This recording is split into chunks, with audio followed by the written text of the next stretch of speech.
Saturday in Lubbock, it was a top 10 showdown between BYU and Texas Tech. Red Raiders win it 29-7, handing BYU its first loss of the season. Cougs now 8-1 on the year, 5-1 in the Big 12. 3 games remain in the regular season. The Cougs return home to take on TCU this Saturday night, and it's been a while since BYU's been home. Looking back and ahead with BYU defensive coordinator, safeties coach, and associate head coach Jay Hill. Coach, good to see you once again. Greg, so good to be with you. Yeah, wow. The Utah game is the last home game. It's been 4 weeks basically between home games. It'll be good to be back. It will be so good to be back in our own stadium. We need the crowd. We need the atmosphere. I think all those things make us better. Let's look back at Texas Tech. And how did you feel about the prep with an extra week to get ready for a very, very good football team? Well, I thought we knew them well. I thought we knew what they were going to try to do in the run game and the throw game. For the most part, I thought we started fast. And throughout the game, we'd shown that, for the most part, we were in the right things at the right time. We just need to make a few more plays. What were the game plan elements, or some of them, that you felt most comfortable about your guys executing against the Red Raiders? Well, we needed to stop the run, and so most of the game plan was geared around loading the box, making it difficult for them to run it. We knew that there was going to be some one-on-one matchups on the outside, which a lot of times in those kind of games you got to live with. But we thought we needed to stop the run, and then if we could get them into third down, we could, run some coverage and some blitz combinations to confuse the quarterback, which we did early, sacking him 4 times early in the first half. So, what did concern you most about a Texas Tech team that hadn't lost a game at home all season? Well, they had the crowd. We were going to have to handle the crowd well, which I don't think we did. Where do you think that showed up? Oh, just a lot of the young guys and some of the plays that they did make and some of the mistakes that were made on both sides of the ball, or all 3 phases. I think the crowd affected some things there. We got to be tougher in those situations. And then, we just, in a game like that, you got to make plays. And there were opportunities early in that game to make plays, and we didn't do it. Let's take a look at some game highlights. And I thought it was a great start to your game defensively. Tough to argue with the way you opened up. You got to Baron Morton early. Siale Acera with the first of BYU's 4 sacks on the day. It was a nice start for the D. It was. We talked about getting off to a fast start, and we really did that on defense. We had multiple sacks in the first 2 drives. Here's the one on the first drive to really back them up and flip field position back in our favor, and then the next drive was the same way. We ended with the sack. But, yeah, great job by Siale running him down right there. Now, it was an unfortunate punt muff that put the defense right back out on the field after the stop. But as you've done so consistently this season, Coach, you clamped down with red zone defense. You kept Texas Tech to a field goal after the Red Raiders began a series at your 17-yard line. Well, that was huge, and I thought sudden change defense in this game was big. We had our backs against the wall 3 or 4 times, and I thought we responded almost every time. This is after the muff. Yep. So Jack Kelly right there in good coverage. We end up getting a sack right here that knocks them into a deeper field goal, which was huge. Now, credit to their field goal kicker. He did make it, but we got out of this drive what we wanted, with our backs against the wall. That was big.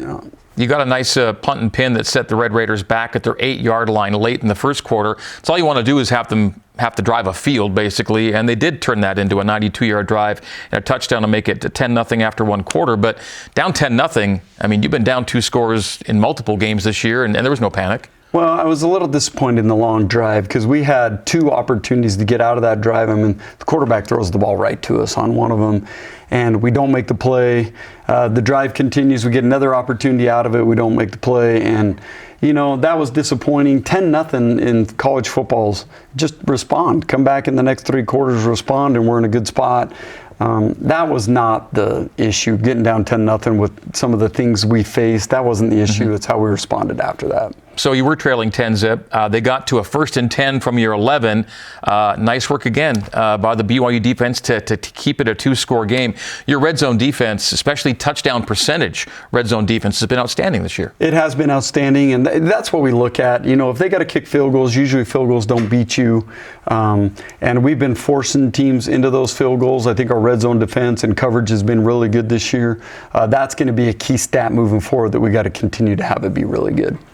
keeping teams to field goals is half the battle in this thing. I mean, position to score is one thing, but getting 7 is a different thing, and you've been really good that way. Well, especially with the short fields that we got in that game. If if they get the ball 4 times right by the 20-yard line, you can force them into 3 or 4 field goals. That's a huge deal, and we were able to do that on Saturday. End of the second quarter, a potential turning point, I thought at the time. Texas Tech had a chance to add to a lead with the ball to end the second quarter and then start the third quarter. So they had the chance to control that middle-late, so to speak. But they get to a 1st and goal from the 6-yard line late in the second and quarter, and again, you guys just kind of bow up. Well, again, the defense, that's one thing we are. We're tough, we're resilient, the guys will fight.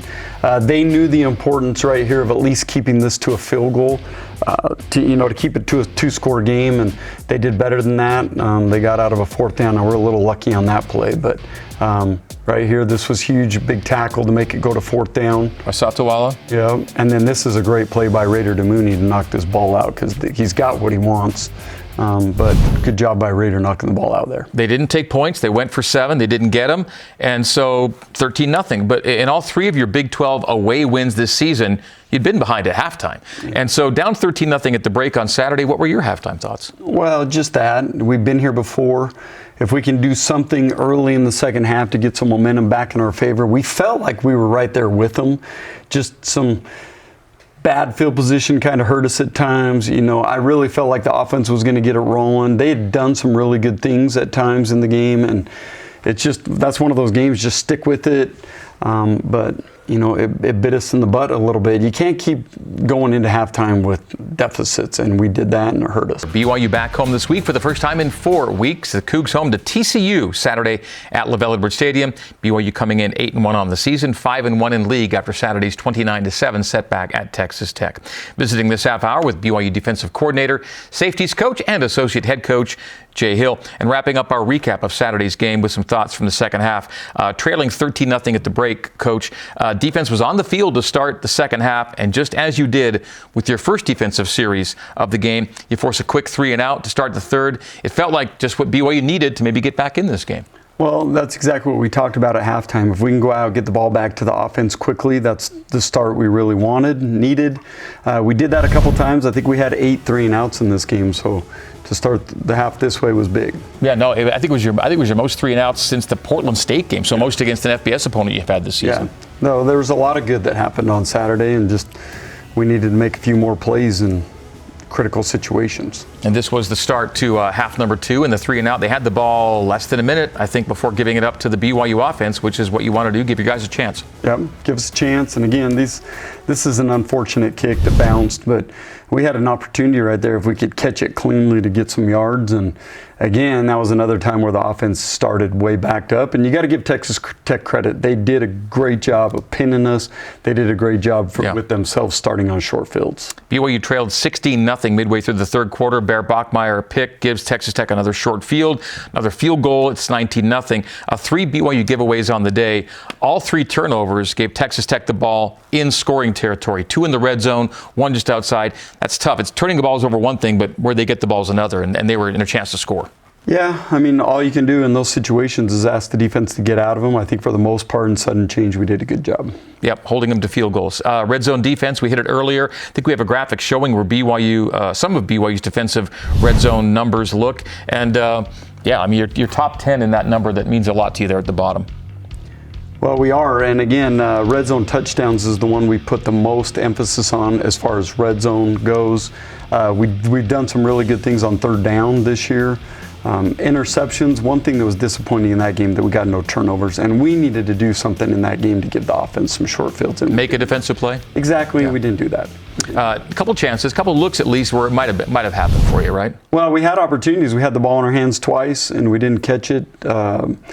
I thought with the way they carried the ball, we were going to have more opportunities at maybe some strips and stuff like that. Unfortunately, we didn't get them. You coaches had a decision to make at the end of the third quarter into the fourth quarter. It's 19-0, 4th and 7, BYU 47-yard line. The decision was made to try and punt and pin at that point instead of going for it.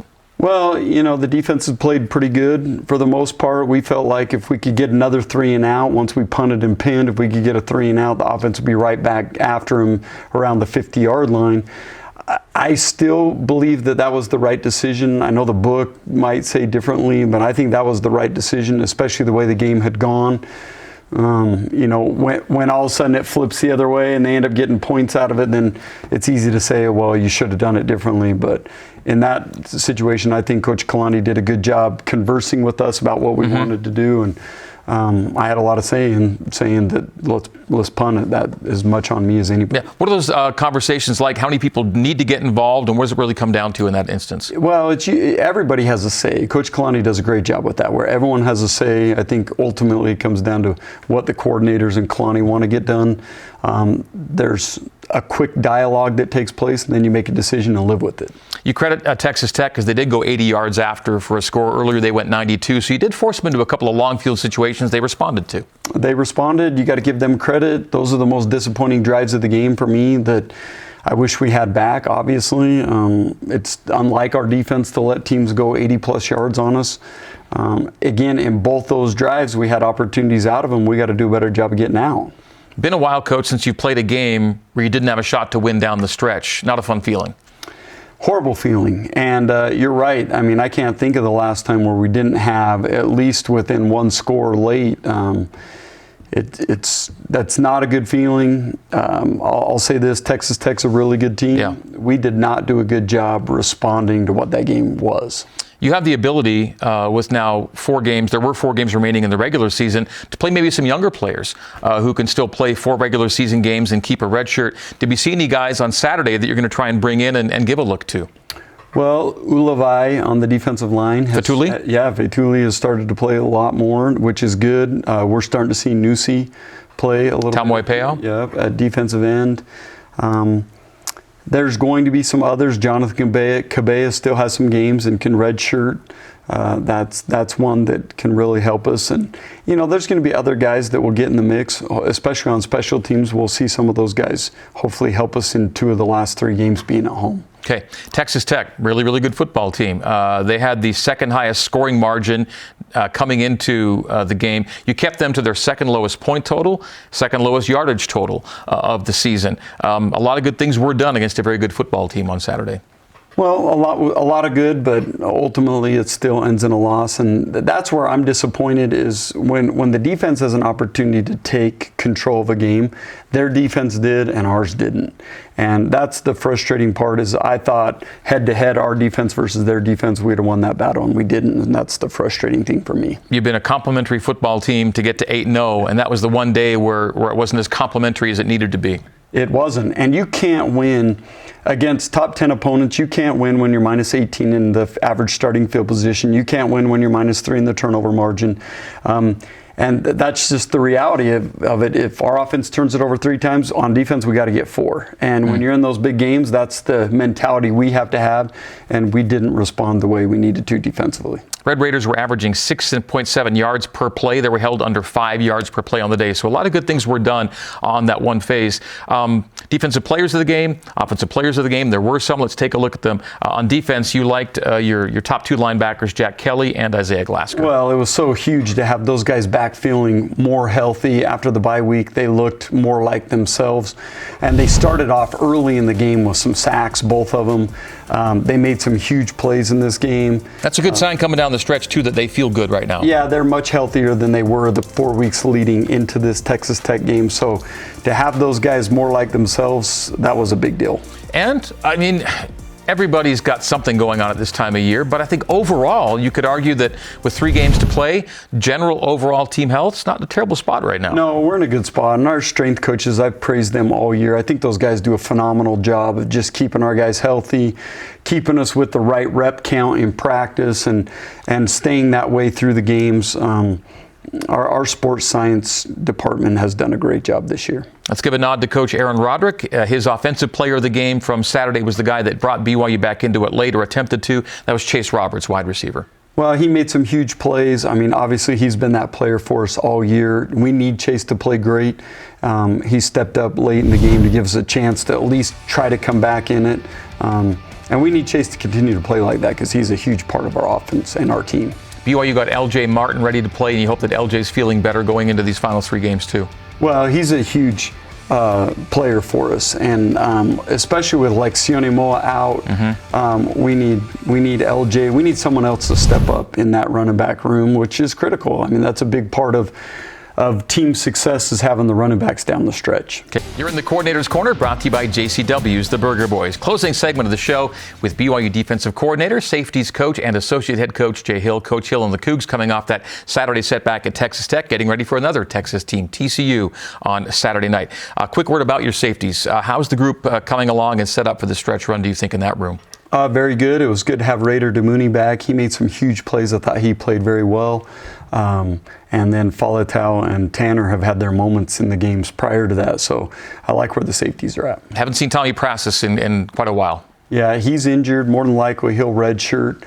We're hoping he's back healthy for a bowl game or playoffs or whatever the end of the season has. But yeah, we're hoping to get him back soon. All right, let's take a look at TCU a little bit right now and more their offensive profile with the Horned Frogs coming in. They take a tough loss Saturday at home to Iowa State. The way they lost it, that's going to be a tough one for those guys to rebound from. Well, they had done so many good things to have the lead late in that game, and against a good Iowa State team.